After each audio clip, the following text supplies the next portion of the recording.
Welcome to this interview with Shawn Brown. Shawn is an experienced business leader who has recently joined our advisory board, and we're excited to have the opportunity to get to know him better. In this conversation, Shawn and I will be discussing his approach to leading teams, building trust, and preparing organizations for future disruptions.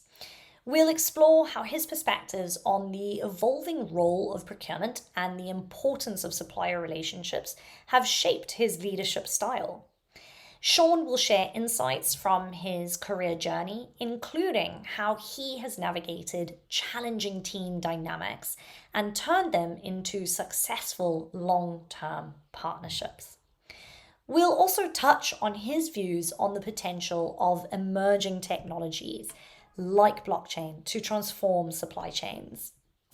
I hope that you find Shawn's experiences and advice valuable as we explore these important topics together. Let's get started. Shawn, thank you so much for joining me today. Caitlyn, great to see you. Thanks for providing the opportunity to speak with you. Not at all. We're, of course, extremely excited to have you talking to me today, but even more so to have you joining our advisory board. So it's a fantastic opportunity to get to know you a little bit better too. Fabulous, and it really is an exciting time to be joining you guys. You've got an incredible journey already, and the future's looking even brighter. So I'm really excited to be a part of this. Thank you. Thank you. We like to think so too. So let's dive right into the first question. Can you share an unexpected twist or a turning point in your career that has significantly influenced your approach to leading teams? Sure. I mean, this is an interesting area because, like yourself, I'm sure there are a lot of areas that you've come across. But I think the one that really rings true for every occasion is team dynamics. When you're running a business and when you're in a business, getting the team dynamics right is not always easy. And sometimes we make poor decisions because we don't understand the greater landscape. And for myself, it was one of those times where I was running a commercial team, had someone who was a great performer, and they were hitting all of their numbers, but something was not quite right. And I noticed the morale in the team dropping. Couldn't understand why, then started looking deeper and closer, and it transpired this person was extremely bright, very articulate, and as an individual, a really kind human being. But when it came to business and team mentality, there was no team. It was only them.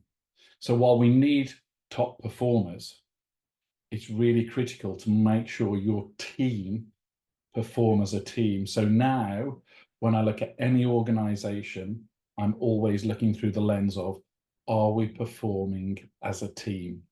And that means front to back, side to side. We all have to come together at some point to operate as a unit. And I think for me, that always now, wherever I walk through a door, it's okay. How does the team perform? Where are the friction points? There will always be friction points, but are they a problem? That's a really good point, because I was just thinking, how do you differentiate between friction points that are a problem versus the friction points that are, just they exist. They always will be. Teams will come up against difficult situations. There will be scenarios where maybe things aren't working exactly as they should. So what are you looking for to know when it's a scenario that you need to do something about versus this is just a natural bit of friction that you'll get through? So really, there's no simple answer to that, but my view is this. We have to start by listening to how people speak. These team members, it's really simple. Is it a we or an I? Now, we've all heard that many times, but there's your first indicator. Are they always looking for the glory? Are they always wanting to be center of attention? Can they accept they are not correct? Can they accept coming second or third or fourth to some other team members? If all of those are no, then you've got a problem with someone where they're not a team player in whatever role they're doing. If you start seeing that actually it's definitely we, they certainly don't like coming second or third, well, that may be that they just want to be the best in the environment they're in, and that's something you can work with. But if it is, as I said, all about them not being able to accept that they perhaps aren't the best at what they're doing, and they refer to it's always they're not one of the people that you can count on in part of the team, then I think that's where you'll see the friction that becomes insurmountable over a time. And whether you can get through that with the individual, that's a very different question, because that comes down to ultimately their attitude. And it's so interesting, because then if you start to relate that not even just to an internal team, but how companies are engaging with their suppliers, it takes on a whole new dynamic, doesn't it? Because naturally, suppliers will be very interested in growing their business with a company. So you could argue that that's a very self-serving goal. It's very I focused in a way.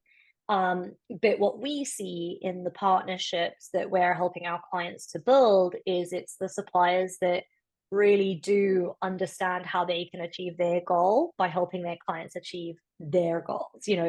So you get to this place of neutrality, I guess, where you just identify that everybody has wants and needs as a part of this relationship, and together you can still achieve them. So then there is all this feeling of mutual benefit, there is all this feeling of being in it together, but it's hard to get there, both in team dynamics and then supplier client dynamics too. I completely agree, but the good thing is that's why Supplier Day exists. You are absolutely doing this, and it's never been more needed than now, because for too long that relationship didn't exist in the way that you've just mentioned. And suppliers are linchpins in organization success. If we just use someone like Elon Musk, it's a great example. There was a particular day where he couldn't get it was something as insignificant as a particular bolt for the car. His whole production line stopped. Mm. Oh, guess what? That's poor relationship. That's an I relationship, not a we relationship. And so, to your point, I think the we relationship doesn't is not confined to within the organization. We need to look at collaborating inside and outside seamlessly to drive the best results. And funny you should mention Elon Musk when you were talking again just about that team dynamic. It's something that I think about all the time. I'm reminded of all the time is that you can never underestimate the value of being pleasant to work with. And again, there's something around culture there, isn't there? The companies that are creating cultures that are about we as opposed to I, will probably naturally attract and nurture the kind of high performers that are all about the we versus the ones that are all about the I, who, and maybe this is an assumption that I'm making, but typically the people that are more about the I are less pleasant to work with too. I completely agree, and I think there's a great example of this that comes from Simon Sinek when he's talking about Delta Squadron, which is the highest level in the military in the US. And he sat with them to understand what the person really looked like in order to be able to go into the most dangerous situations in the world, to know that person is going to perform their duties flawlessly because many, maybe thousands of lives are at stake, and know that they're going to do what is required when required and be counted on without question. And the people that the Delta Squadron identified as not to be recruited were the eyes. Yeah, I can 100% believe that. It shows through again and again and again. And of course, you've sort of been a CEO within some companies. So when you look back at those experiences, how have they provided you with insight that have then helped you to apply them to your role as a leader, as someone who's needing to build teams? What comes to mind when you first start thinking about it? I consider myself done in the first instance. And that's quite a strange thing to say. But what I actually do is take one step back, and I like to sit in everyone else's shoes in the organization, because we have perception, but that's very often wrong, and we need to get perspective. So my key objective is to get a great perspective of where that person is, where they feel they are in the organization, where we are as a business, how are they perceived, how am I perceived, but then actually get the perspective on all of that by moving around to the different chairs, because I don't think we truly understand until we get someone else's perspective. And that's one of the most difficult things to do. But once you do capture that perspective, I think you have a much clearer way forward. You have a clearer idea of how to operate. And so when walking into any organization, for me personally, it's about getting a true perspective of where we are. And sometimes that's quite painful, because often as someone who goes into businesses that are struggling, it's never a great story that you're going to hear. But getting past the perception that people, oh, everything's great, and then getting through to their perspective that actually they don't have a voice, they're not heard, they're not allowed to contribute. All of those things really start to drive a picture. So for me, one of my sort of key pillars when I walk into an organization is understanding your perspective. I've got my own, but I need to understand, and I want to understand yours in order to make the best decisions. How do you fight then even the inner urge to want to prove yourself? You know, when you're first coming into an organization, and especially when you are being hired to lead teams, and as you say, you're going into organizations that are struggling, there's a lot of pressure to fix things. There's a lot of pressure to prove yourself. There's a lot of pressure to be the person that has all the answers and is in many ways the white knight. So, what is it that you do to make sure that you don't let all of that kind of take hold and that you just bulldoze it? Well, I'd be a liar to say in the past I've certainly not been guilty of a couple of those things, but now my approach is different. And it's one that I like to think is incredibly humble. So I stand before the team, and I share with the team my approach.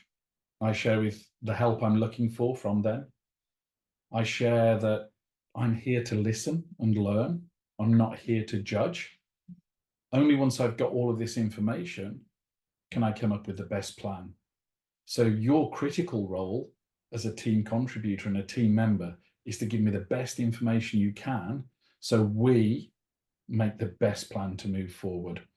And so it's about checking the ego at the door, putting your listening ears on, and looking with a clear view of just to understand what is really happening, but then applying soft skills to unpick certain things, because it's going to take somebody really courageous who's a junior in the business to say, well, I think we've got some real fundamentals wrong. And that junior could actually be very right. And so the other thing I am absolutely passionate about is giving people a voice. We all have great ideas, and no one has the monopoly on ideas. But if we don't provide a platform in order for people to be able to voice those ideas without fear, without embarrassment, without any comeback, then we'll never provide a platform for growth. And some of the best ideas come from the people lower down in the organization. You know, there's top down and there's bottom up. Well, actually, if you're listening to both parts, you're doing really well. So for me, I will absolutely spend time with the management team, and then I will definitely spend time with the people who are lower down in the organization, people who are new in the organization, they're just forming their opinions, people who like their position in the organization, but they've been there for a long time, people who are looking to grow. So I think for me, that whole challenge when you walk through the door, I think you have to be quite humble, And I think in being humble and showing that you're listening, then people think you're approachable. Then you'll garner more information in order to make better decisions. And only then can you become the white knight and say, okay, based on everything that you've shared, I now believe, based on everything you've done, this is the best way forward for us. And I invite you to share some of your thoughts. I think if you walk through the door the other way saying we're going to do this and this and this, then they've just seen a dictator walk through the door who has no respect, no understanding, and actually you've just built a huge wall around you that will prevent you from being successful.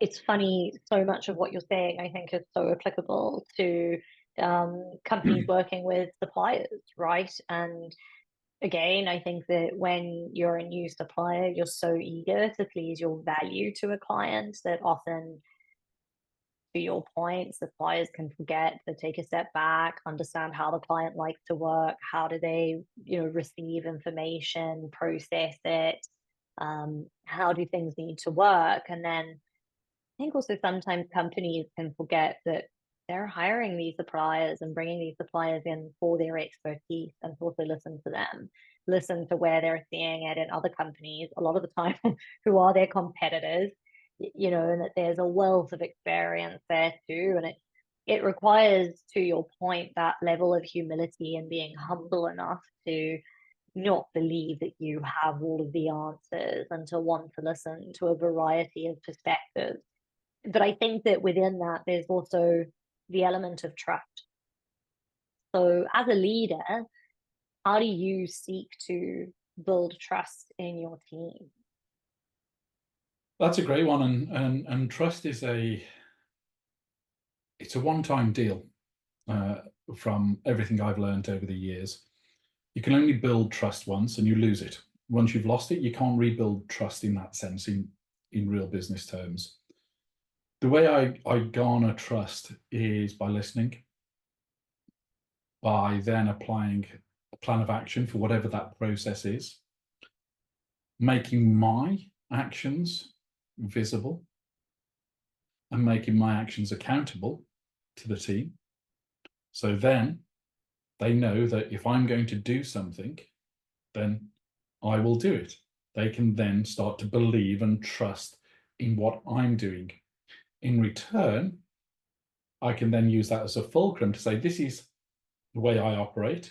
If we operate on the same principles, then we all are more successful with less stress and higher functioning and better deliverables. And so for me, I think it is by setting that example with the team, but not just at the top, all the way down. It has to go through the organization. And that means when someone who's junior in the organization says to their line manager that they're going to do something, that trust should then flow up, and that it should be able to come all the way to the top saying, I trust the people in the process. If everyone does, then we'll deliver. If there's a problem, they'll come and speak up about that problem and we'll address it. But otherwise, I think one of the best ways to build that trust framework is from the top and set those expectations. It's so simple, isn't it? Building trust just means doing what you said you were going to do, and following through. It sounds so easy. But we've also spoken a little bit about the kinds of people that you look for are we people, not I people. So, what are some of the other qualities or attributes that you prioritize when you're trying to build a team? Team dynamics comes into it always. And over the years, I'm sure, like you, I've seen some incredibly smart people, but they just didn't want to work. They were the brightest people in the room, but they didn't care. And then I've seen people who are not the brightest people in the room deliver outstanding results. And the one thing it's led to, and the first thing I look for when hiring people now, is attitude, attitude, and attitude.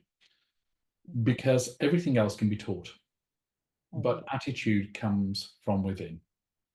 And that's not to say that you're going to be working 60, 70, 80 hours a week. I'm not looking for that, but it's your attitude to grow, to listen, to learn, to ask questions, to be part of something.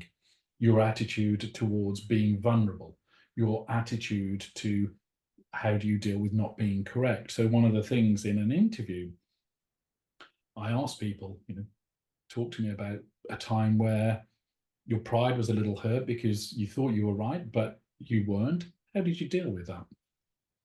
And then you get to unlock their attitude, how they process that.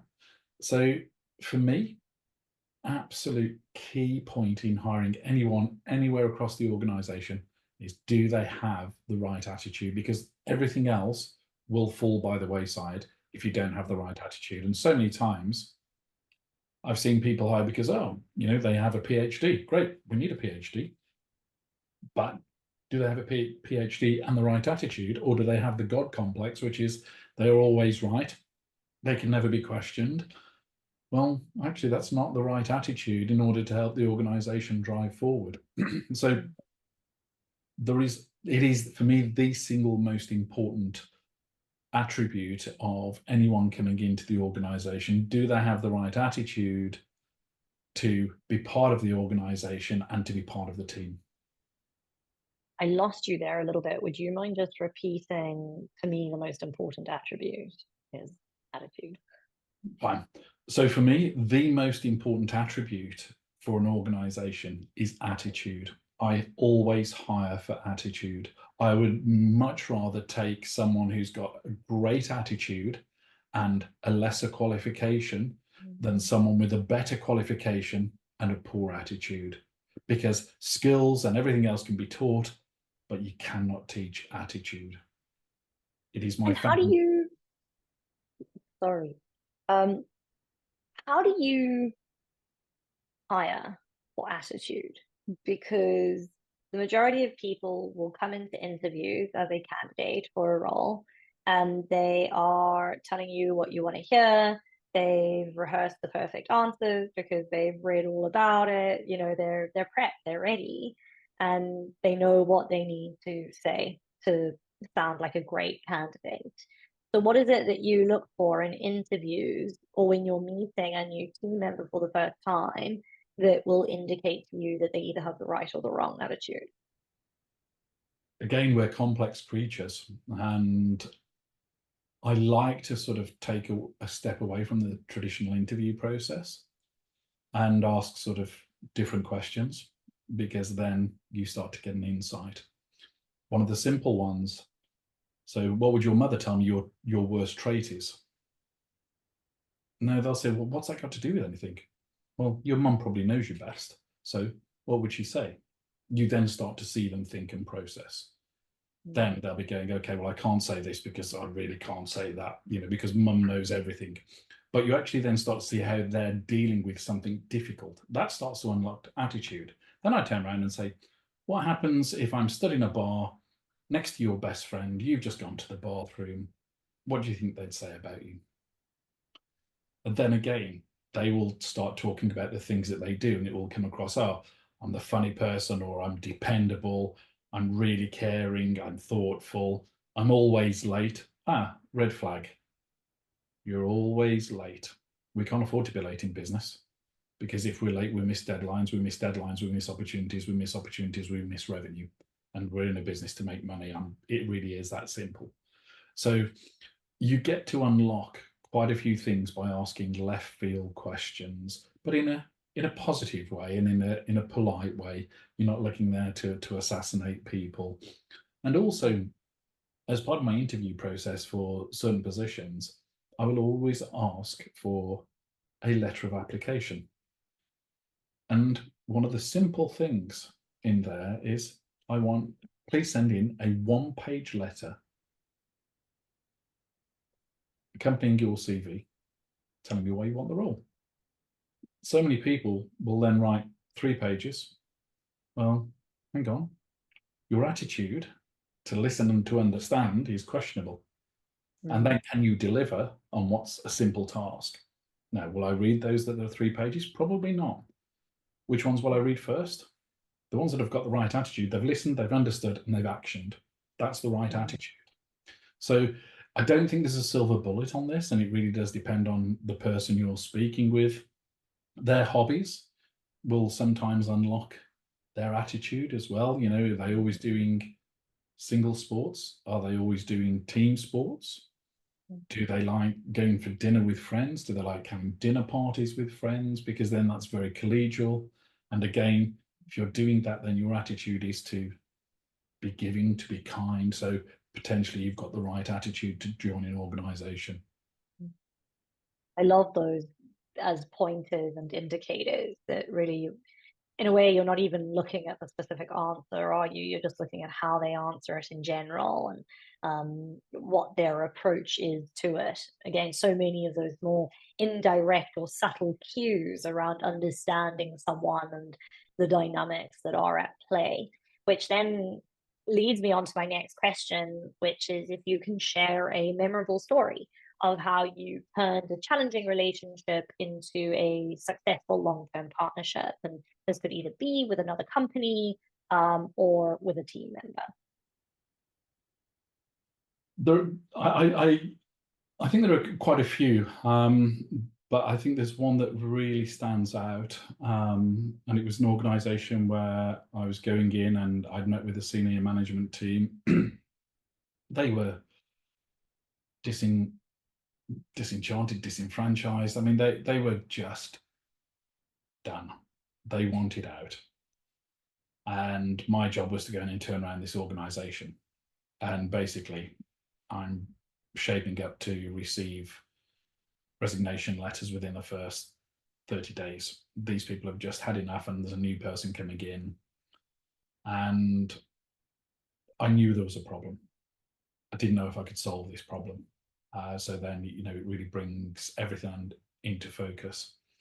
And I got to the CTO, so I'd done the CFO, I'd done HR, I'd spoken with all the relevant, and I'd left the CTO till last because I thought it was my biggest problem. And I wanted to try and build a picture so I could really understand. And when I finally sat down with the CTO, it was really clear this person was passionate about the organization, but because they were technical, they hadn't been given a voice. They were not heard.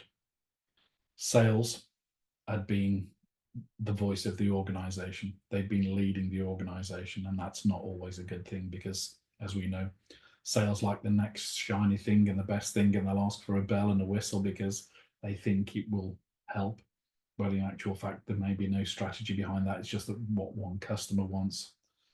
And over a course of a couple of days, we finally got into the CTO's dev roadmap. It was the longest dev roadmap I have ever seen.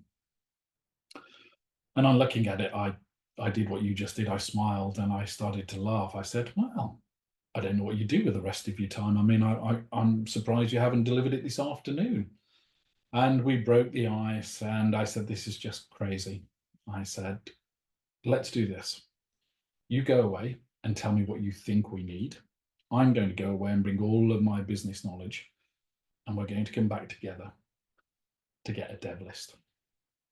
And from there, you and I will build what we believe is appropriate to drive the organization for the next 12, 18 months. We may have to change some of that as we go along, but what we have today is not acceptable. This person came back 2 days later. We sat in a room, and by the time we had finished, they had a smile from ear to ear because they had a clear way forward. I put a defense around this person saying there is now a process to get anything done technically. No one can come to you and say, you've got to do this, you've got to do this. We will build a framework that allows structured development. In doing so, this person went from being not listened to be wanting to leave the organization to actually staying and making some incredible contributions technically to the organization that drove the business so much further forward than we ever would have done without that person being on board. And so, touching back on a couple of other points, it really is about making sure people have a voice and they are heard. Absolutely. It's almost always a major influence, isn't it, in how people are going to feel and respond to you. I'm also really interested in your view of procurement because, of course, you kind of look at it from the outside, right? You've led whole companies, and so, of course, you will have come into contact with procurement, but not necessarily as a practitioner. So, when you think about your interactions with procurement in the organizations that you've led, obviously you've seen their role evolve from primarily focusing on contract and cost management, so all of those transactional bits, to becoming more of that kind of strategic value creator or that linchpin in driving the right kinds of relationship between your company and your supplier. I think, to your point, you're absolutely right. The supplier ecosystem is changing. It still has a long way to go. And again, that's why Supplier Day exists. For me, in my early days, it was always about price, no regard for anything else other than, hey, we want the cheapest price. We don't give a damn. If you go bust, well, that's not our problem. We'll just find another supplier to fill that void.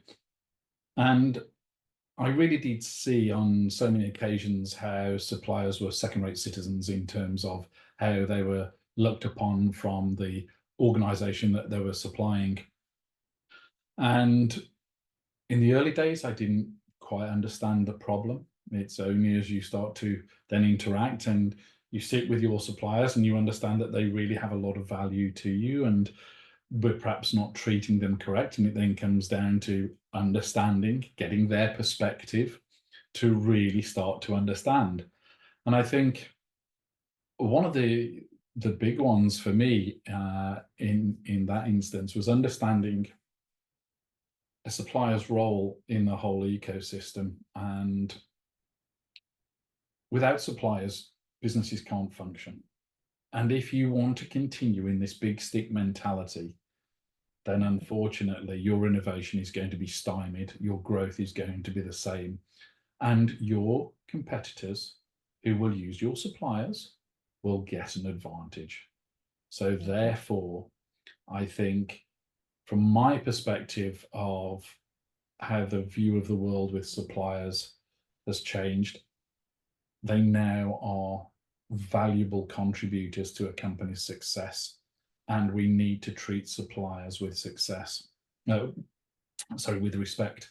And I think one of the great ones that I still don't quite understand why is the automotive industry. They have tiered suppliers, basically a tier 1 or an A grade supplier, tier 2 supplier, tier 3, 4, 5, 6, I think it goes to 8. The automotive industry doesn't care about number 8 down here, and yet if number 8 doesn't supply their part, production line stops. But it rolls up and rolls up and rolls up and rolls up, and actually the only responsibility is the A grade or the tier 1 supplier.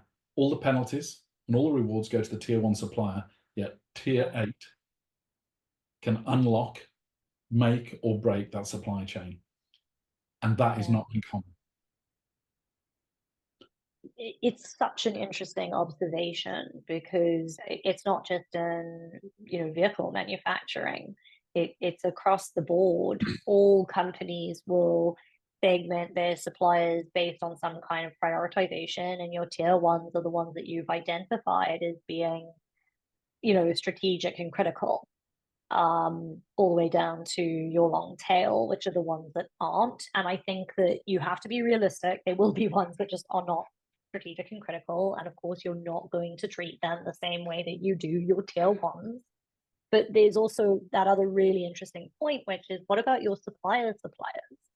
And if your suppliers don't have a resilient supply chain and they're not getting the things that they need, then they can't provide to you. They can't supply to you. And there are some very interesting conversations going on at the moment around how blockchain and tracking in general can really help to actually map out your entire value chain. And that means not just looking after your own suppliers, but even having the visibility into your suppliers' suppliers. And I think that that's going to do very interesting things for value chains, for supply chains, and essentially for actually really creating this networked effect to ultimately deliver on this ecosystem vision. I think you're absolutely right, and blockchain will play a crucial part in that process, because we all know blockchain is not controlled by a single entity. Blockchain is a contributory area where visibility is paramount and trust is built. And if it is done correctly, then it also provides immutable records. So when someone has actioned something, it's done. The next section can move forward. And that visibility now and that accountability becomes transparent like it never has been. And I think it will be once organizations start to understand the benefit of blockchain principles in the supply chain. I think we will see significant improvements. I think we'll see economies of scale improve. I think we'll see costs driven down because of all of this. And so I think the companies that start to approach these blockchain principles in their supply chain will be the ones that advance quickly. What I am surprised at is how slow blockchain principles are being adopted in the supply chain, because it does seem like a natural evolution.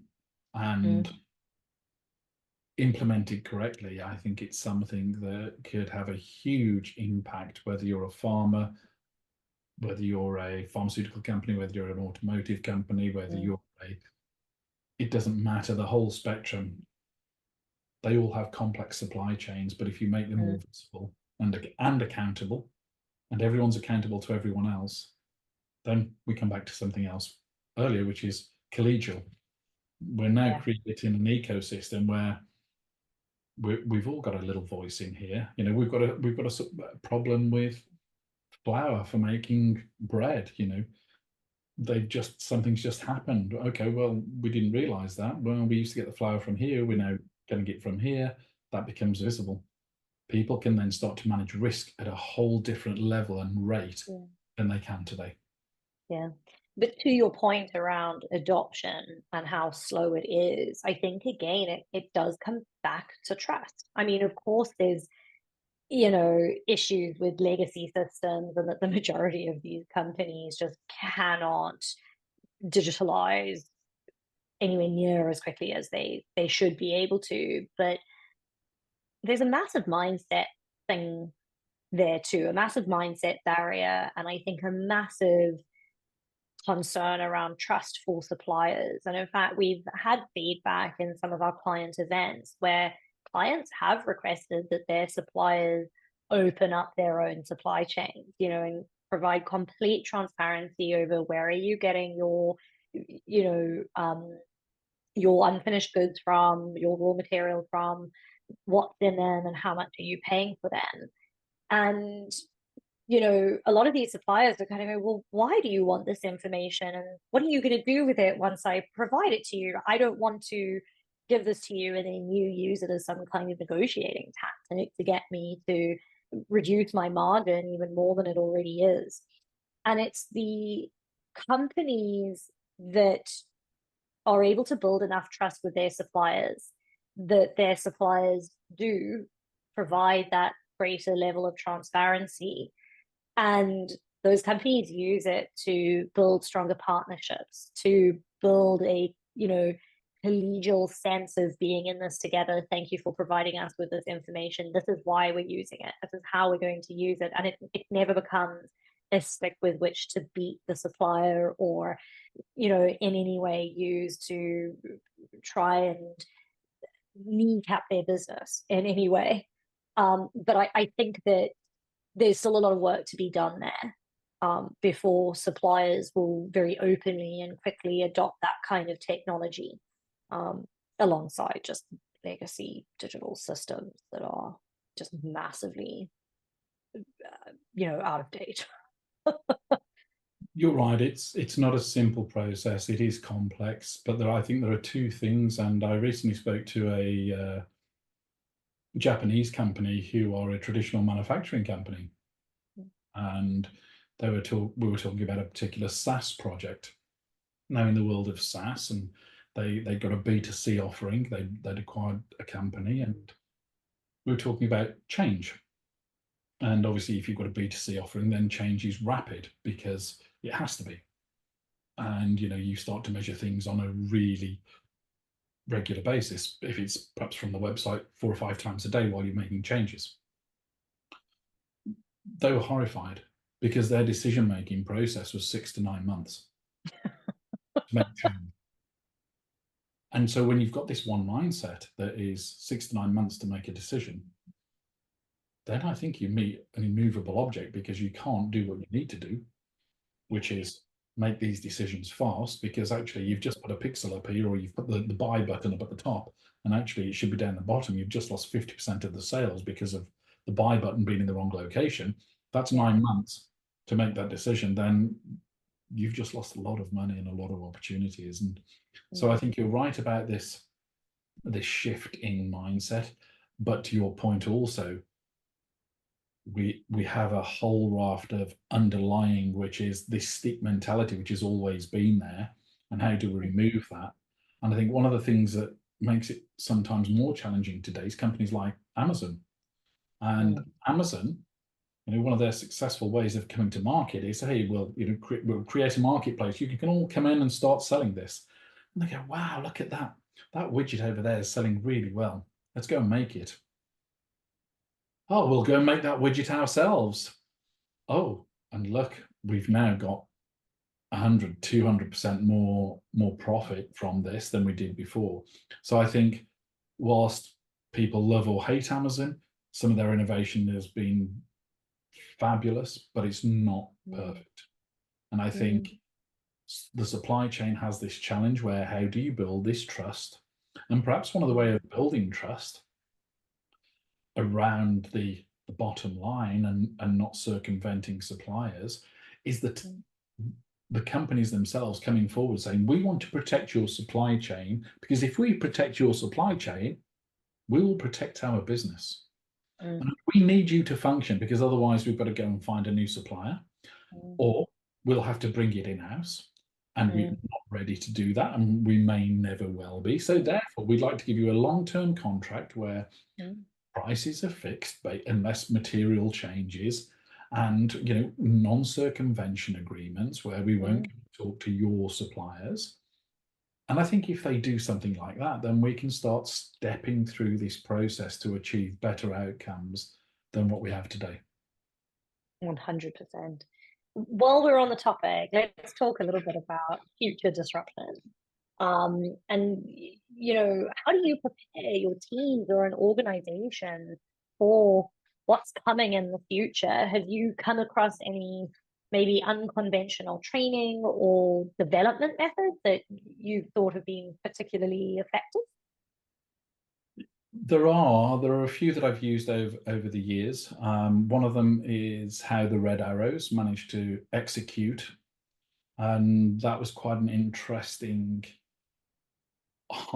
obviously lives are at stake when the Red Arrows fly, and millisecond decisions cause either success or failure. So when they review the process, it's always about the task, not the person.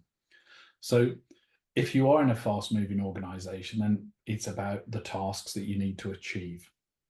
And that doesn't dehumanize the process, because ultimately the people have to commit to these tasks. But it's about saying, we're just focusing on the task. It's not about you here. It's about how we can execute this task to be successful. And to do that, sometimes I use principles of game theory. Now, game theory is used a huge amount in autonomous driving. It's one of the best examples that people can understand about game theory.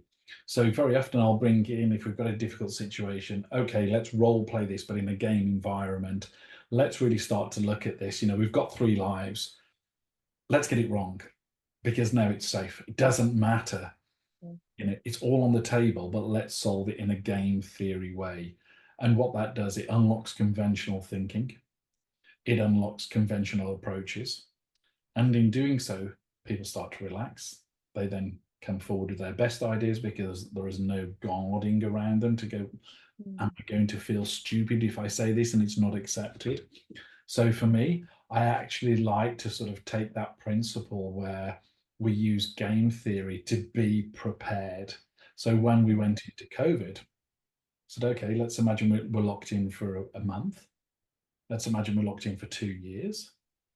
What will our approach be between now and the next couple of years? And I said, let's play this out and let's look about our communication strategies. Let's look at what happens if we lose the internet. Now, at some point, we'll lose the internet. It's inevitable. It cannot not be. So what happens? How do we then communicate? Well, we had something really simple. We had a telephone. So we would call people. And during COVID, we made a lot of phone calls because it changed the rules and we had great engagement because of that. So I think one of the things I really like to do is share with people game theory and the understanding of game theory. And the one example I always give to people to start the process is you're in an autonomous car, you're the programmer, you're about to make the program. Now, what decision would you make if this is the given scenario? And this is a real one that's used in automotive and game theory. So the driver of the car has put it into autonomous driving.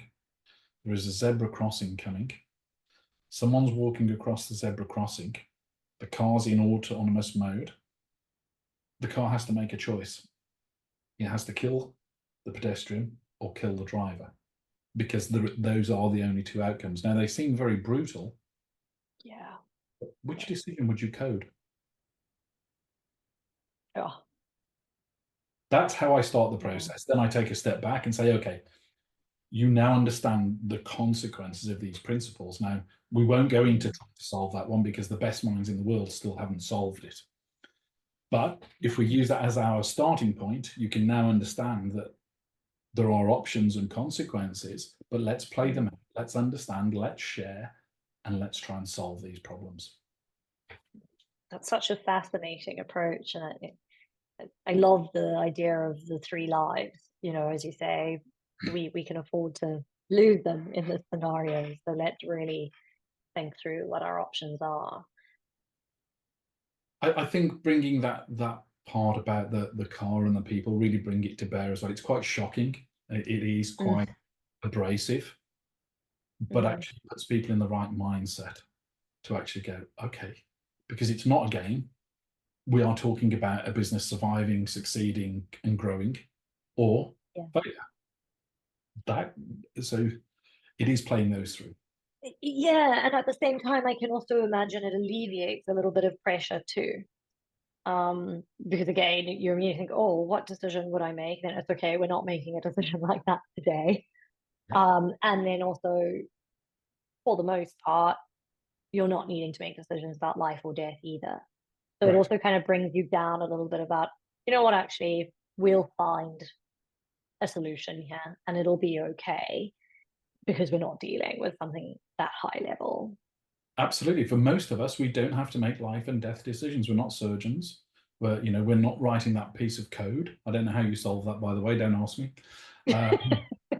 But ultimately, it does actually, like you say, it brings it down a level to go, okay, well, actually, this is just about good business decisions. Yeah. That's all it comes down to. And it really does give it a grounding effect.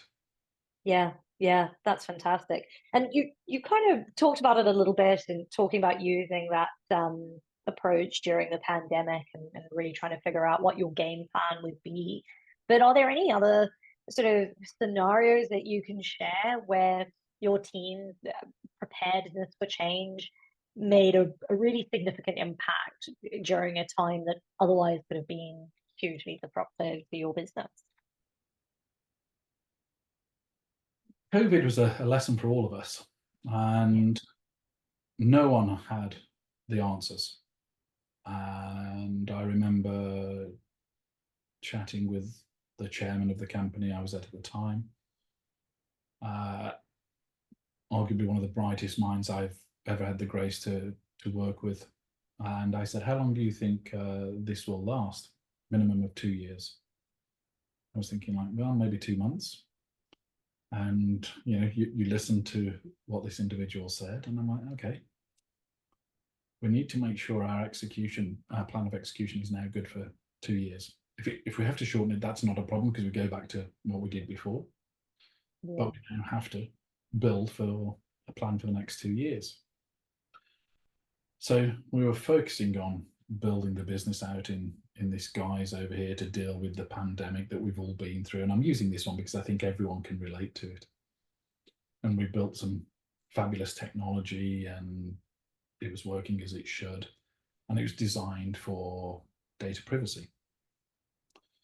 But the fundamental and underlying technology was basically about sharing information in a secure way that's visible to everyone, coming back to blockchain principles. It was built on blockchain principles. So when the government starts coming out saying we want to unlock the country, how do we do this? We actually built the first COVID app that in the country that would allow the country to be unlocked. It would allow people to interact. It would allow people to communicate in a physical space, so in person. But if there was that transmission, then it would automatically ping through. And what we were able to do was build this out in a couple of weeks. Literally from conception to deployment, it was 2 weeks, which is unheard of for a mobile app. Now, the reason being, we had built the architecture of the platform on scalable microservices. So it means we could ramp up and down quickly. And only by understanding what was happening in the world, and thanks to the chairman, I said, well, there's a golden opportunity here to build something that's pretty remarkable that should help the world. Now, there was nowhere in our plan, before or since, where we were ever going to build an app that would do something like that. We were not an app business. It was not even on our radar because of the CTO's background, my background in mobile. We were able to come together. We knew what was needed. It took 3 people to build it. Wow. And it was designed. We had an internal designer who I sat with, and I said, okay, I understand what we're trying to do here because I understood what was happening. And we delivered the app. So I think for me, that was one of those where we weren't ready for that. We didn't even know that was even possible. At no point in our strategy sessions, in our short or long-term plan, had we said, you know, we're going to build an app, because we were a B2B business. No focus on B2C whatsoever. Our clients were business clients. But to make such a drastic pivot, and then to think about being in the pocket or the hand or the handbag of every human who's got a mobile phone, becomes a whole different challenge. And we actually used game theory to make sure we could deliver it. And it was one of the best things we did. And we sat there and we said, okay, what happens if this happens, if this happens, if this happens? We went through all the scenarios we could. And we came back to the conclusion, we can build this, and we can build it so fast. We had talented people in the organization that were multi-skilled, team players that really wanted to do this. And it's probably one of the proudest pieces of work I've been a part of. You know what that story has made me think about is this very fine line that I think leaders have to kind of walk over all the time. It's like a tightrope that they're walking. And I certainly feel it in terms of running a startup, which is you're almost always designing for and planning for the worst. You know, the scenario where COVID lasts 2 years, not 2 months. But you're constantly also believing in the best possible outcome at the same time. You know, I can't describe it any other way. And I wouldn't even say it's that you're hoping for the best, because hoping is not enough. You have to believe that the best is going to happen. You have to believe that you will succeed, that this thing will be successful, while you're also trying to design for the day-to-day around the worst possible scenario. And I wondered if you had any reflections or thoughts on that, given your experience. I do. And I think to be an entrepreneur, you have to be slightly crazy. It's not for everyone. Not everyone can do it. Not everyone wants to do it. And I think a defining line of an entrepreneur is hope in the face of adversity, with the belief that they can do what no one else has done. Mm. And ultimately, that's what we are as entrepreneurs. We see something, we see the world with a different lens. We believe we can do something for the better, to make an improvement. If we asked 100 people in the room, 99, maybe even 100 of them go, well, you're slightly crazy. No, it can't be done. It will fail for all of these reasons. And they will give you 99 or 100 reasons why. But as entrepreneurs, we actually find ways to go, I hear what you've said. Thank you for that. However, we can find a way forward because we have the mindset to challenge such unbelievable obstacles as entrepreneurs and starting new businesses. And if you don't have that mindset, and now I'm going to use that word again, attitude, you fail. And so there are only a small group of people in the world who have that true mindset where I can do something, I will do something. But yes, you've got to have that plan. But that hope is pinned on belief. It's the belief that you can do it. You hope, but fundamentally you have a deep-seated belief that if someone zipped you open, it would actually just show belief on the inside. It wouldn't show hope. It would show, I don't have the answer now, maybe, but I do believe that I will find the answer. Nothing is impossible. I just haven't found the answer yet. Yeah. I know that's cliche too, but I think that's what an entrepreneur is. Totally. There's that brilliant Nelson Mandela quote, which goes something along the lines of, may your actions reflect your hopes, not your fears. And it's something that I keep close, Good. just in those moments of, oh, don't know if this is going to work for whatever reason, that I just remind myself not to make decisions out of fear, make them out of belief. Absolutely. And I think making them out of belief satisfies the soul. Making them out of fear enrages the soul. Very wise word. Because afterwards you look back and you actually go, I wished I hadn't have done that. But if you make those decisions based on the belief that day, you will inevitably make better decisions. Yeah, absolutely. Shawn, thank you so much. I've really, really enjoyed this conversation. And I look forward to catching up with you at our next board session. Look forward to it. Caitlyn, thank you so much.